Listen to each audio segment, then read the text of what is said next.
Nandito na naman tayo sa isa sa pinaka-paborito kong lugar, ang Lake Chicotsko. Nandito ako ngayon kasi first time ko magpapalipad ng drone at gusto ko dito magpalipad ng drone. Chine-check kong mabuti yung lugar, kung uubra siya. Mukhang okay naman kasi wala naman siya dun sa mga zone na restricted. Kasi meron namang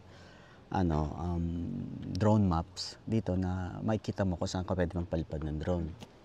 Isa pa, medyo malakas yung hangin ng konti.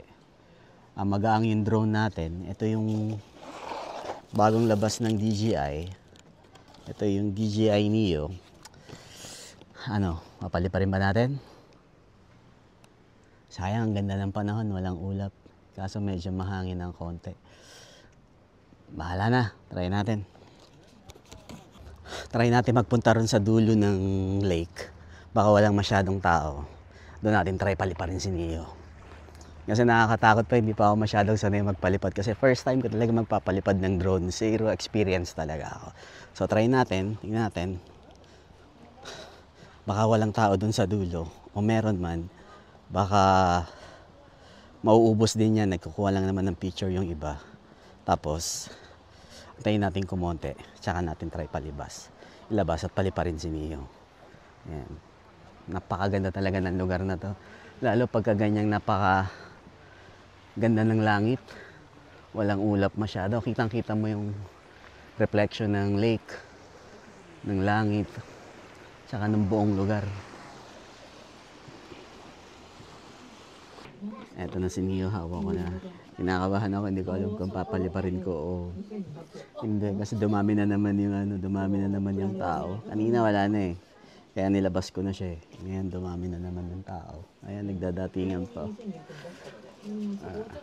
Kasi may rules kasi na bawal mong paliparin siya na 30 meters na malapit sa tao. So hindi mo siya pwedeng paliparin. Baka masita ka. So hanap tayo, antay pa tayo ng konti, hanap pa tayo ng magandang tiyempo, tsaka ng magandang spot na walang tao. Doon natin paliparin. So ngayon, waiting lang muna. Balik ako mamaya. Lalong dumami yung tao doon kanina, kaya nag-decide na lang kami na mag-hiking ni Tatang. Pero bago kami umakyat ni Tatang, tinry ko na dito sa baba yung mode na. Ito yung mode na magte-take off siya sa kamay mo, kukunan ka niya papalayo, after ng mga ilang segundo, babalik naman siya para kunan ka naman niya palapit. Try natin pumanik doon dito sa taas. Check natin kung kaya tayo sundan dun sa mga makipot na lugar kasi maraming puno. Try natin yung follow mode kung kaya niya tayo sundan hanggang dun sa taas. Tara. Si Tatang nag-aantay na. Ang laki ng mata ko. Ang laki pa ng eye bag.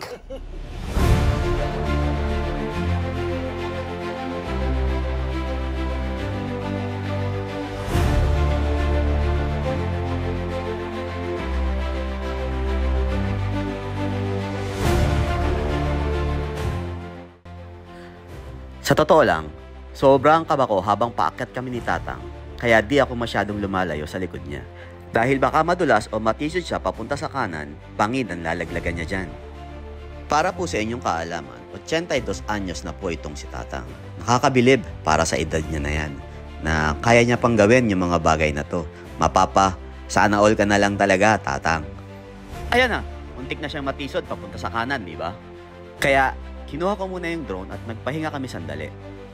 Mula sa baba, hanggang dito sa taas ay mga humigit kumulang 10 minuto namin inakyat.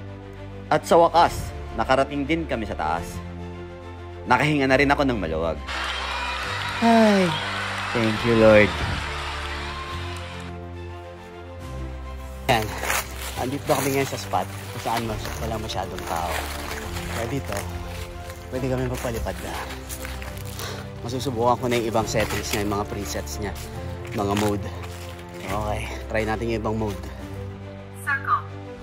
Ito yung mode na iikutan ka niya ng 360 degrees ng mga ilang segundo. Rocket.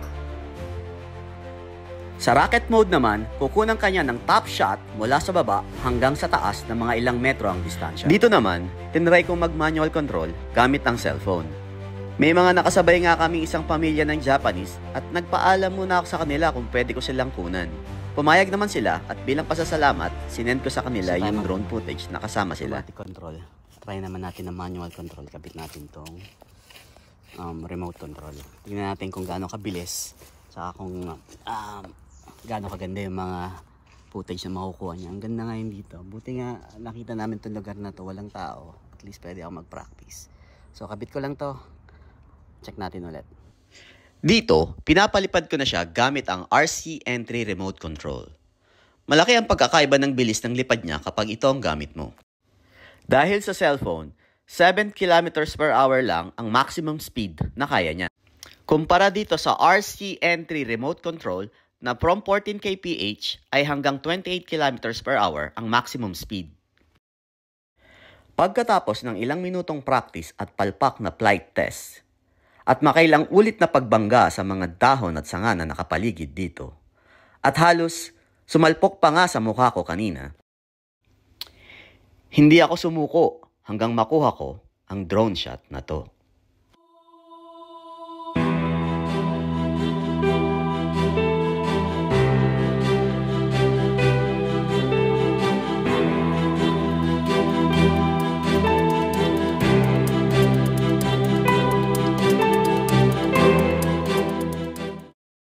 Tapos na maglaro ang mga bata.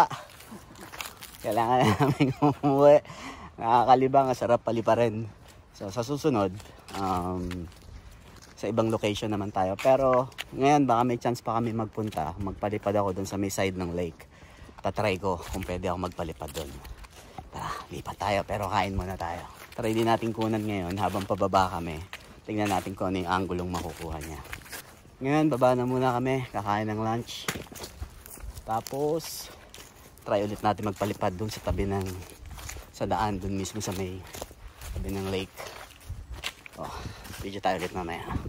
Habang pababa kami, may mga konting problema akong natuklasan kay Neo. Pagdating pala sa mga biglang liko, hirap siyang makasunod. Bumangga pa nga siya doon sa handrail, kaya napalingon akong bigla. Wala kasi siyang sensor sa harap na magdedetect kung may babanggain siyang bagay. Kaya kailangan nyo rin tingnan mabuti yung lalakaran nyo bago nyo iset yung follow mode para iwas disgrasya. At dito na natapos yung maiksing hiking namin ni Tatang. Hindi ka talaga magsasawang pumunta sa lugar na to. Kita mo naman kung gaano siya kaganda. Ngayon nga medyo, siguro dahil umuulan kahapon, medyo konti yung tao ngayon. Pero makikita mo yung paligid, ang ganda ng langit. Ganda na. Pero yung mga kulay ng puno hindi pa masyadong maganda. Siguro mga 2 to 3 weeks pa. Okay na yan. Maganda na yan. Kaya pagtapos niyan, siguro medyo veteran na tayong gamitin to si Neo. Babalik tayo dito. Tapos sasakay tayo ng may ferry boat. Kasi dito, na pwede mo sakyan, pupunta rin sa kabilang side ng lake. So siguro after 3 weeks, mas okay na pumunta doon. Ngayon kakain lang kami, maghahanap kami ng kakainan. Maraming restaurants dito sa loob ng Chicotsko Lake. Pero dito na namin pinili kumain sa mobile hamburger na to para mas mabilis at mas manamnam namin yung view sa labas habang kumakain. Walang kasing saya yung ganitong pakiramdam na para kang kumakain sa sarili mong hardin. At mga huni ng ibon na parang musika sa pandinig namin. Duya na lang ang kulang para pwedeng umidlip pagkatapos kumain. Tapos na kami kumain. Punta sa tayo dun sa kabilang side ng lake para paliparin ulit itong si Neo. Kaso lumakas yung hangin. Pero try pa rin natin. Baka sakali. Ngayon papunta na kami sa kotse. Amuko!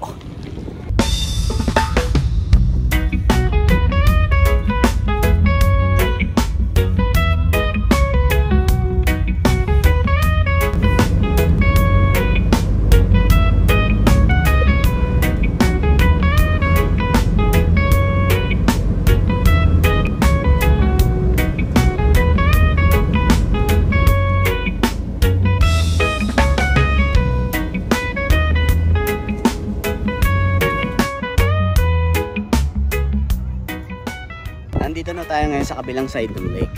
Ito yung lugar kung saan pwede ka mag-campsite tour. Kaso, mukhang hindi natin mapapalipad si Neo dito dahil medyo malakas yung hangin. Ang sarap sana magpalipad dito sa site na to kasi makikita sa kitang-kita rin yung buong lake. Medyo nag-pick up ng konti yung hangin. Mukhang mabibigo tayo ngayon dito. Para punta na lang din tayo doon. Tignan natin kung pwede tayo mag-fishing. Baka pwede manghuli ng pang-ulam. Punta tayo ron, tara. Ang sarap talagang tingnan yung ganitong senaryo na sama-samang namamasyal ang pamilya, pati si Bantay, kasama ba? Ito yung klase ng kaligayahan na hindi kayang tumbasan ng pera at kahit ano pang material na bagay. Dito, pwede kang umarkila ng pamingwit sa halagang 700 yen o mga humigit kumulang 300 pesos sa pera natin. May kasama na rin itong paen na mukhang alam nyo na kung anong itsura. Akala ko nung una madali, hindi pala. Kahit napakarami ng isdang nakikita ko sa ilalim, hindi ako makahuli kahit isa. Parang buhay lang ng tao. May mga bagay na kahit anong pilit mo, kung hindi nakalaan para sa'yo, hindi mo makukuha to. Pero may kasabihan nga sa buhay na kapag nabigo ka ng 7 beses, bumangon ka ng 8. Dahil ang mainipin, madalas talo. Tulad ng karas na to. Akala niya, bigo na ako, nainip at iniwan ako. Ang hindi niya alam, matyaga akong tao. Hindi ako titigil hanggat hindi ko nakukuha ang mga bagay na gusto ko. Lalong-lalo na kapag libreng ulam, katulad nito. Ha! Kuripot ata ang lolo nyo. Isang isdang pwede ka namang bilhin sa palengke. Pero mas pinili kong manghuli ng sarili. Totoo nga yung kasabihan na madalas, ang tunay na kaligayahan ay libre. Kaya mamayang gabi, may pangpaksiw kami. Ito na, may pang-ulam na ako.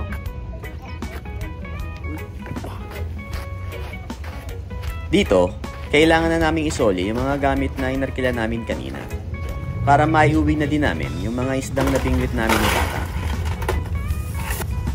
Kasama na rin pala sa babayaran mo yung plastic at yelo. Para maiuwi mo ng sariwa yung mga isdang nahuli mo. May ulam na kami. May ulam namin. Ngayon ay oras na para umuwi. Natapos na naman ang isang masayang araw ng pamamasyal. Hindi ko na masyadong hahabaan yung outro ko dahil si Tatang naghihilik na sa tabi ko. Napagod na naman sa pagsama sa mga kalokohan ko. Meron lang akong maiksing payo sa mga OFW katulad ko na kapag kami taong nagtiwala sa inyo, pahalagahan at gawin ang lahat para wag masira ito. Hanggang sa muli, ito po ang inyong Kuripot Tour Guide JC. Kita-kita tayo sa susunod na road trip. Bye-bye!